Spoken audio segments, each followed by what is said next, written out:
Hey guys, got a 2000 2.2 liter S10, the non-flex fuel model. I've been chasing a misfire on cylinder 1. It's the P0301. I went through a lot of stuff trying to figure out what it was. Turns out I've got an intake manifold gasket leak. So in this video I'm just going to show you how I go about replacing that gasket. My symptoms were a rough idle. You could feel it, the engine shook, it smoothed out with revs, but just wasn't driving well. Wasn't idling well, but it drove fine. And I get the occasional SES light for the P0301. So I went through a lot of stuff. Coils are good, spark plugs, wires, everything. Fuel pressure regulator. What did I do? I cleaned the injectors. So eventually I bought a smoke tester. I smoked the intake, and what do you know? I got a intake manifold gasket leak right at cylinder 1. So here we go.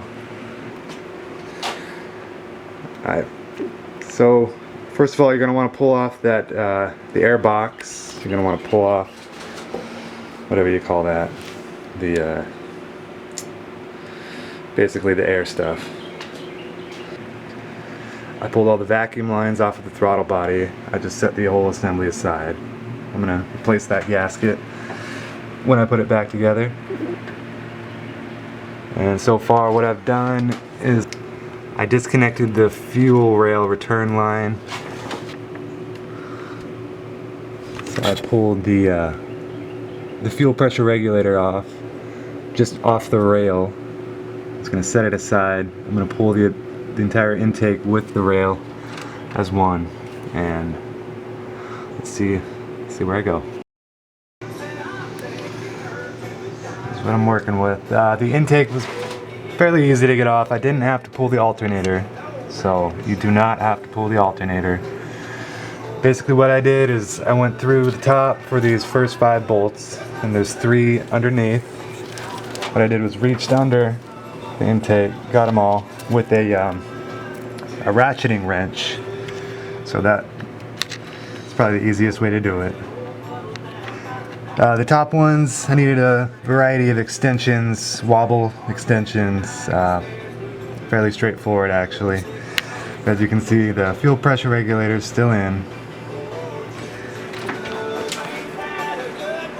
Got the whole intake out with the rail. Fairly straightforward. I'm just going to slap the new gasket in. I got another one for the upper intake, and I'll meet back with you when we're there.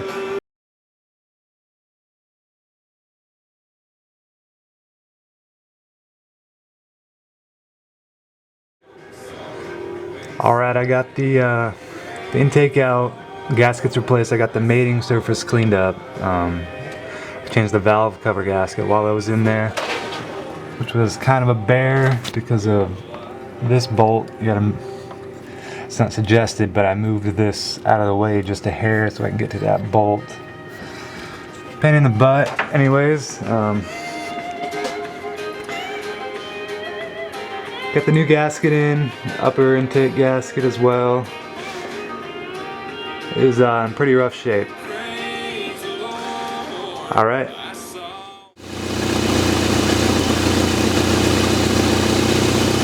Back together.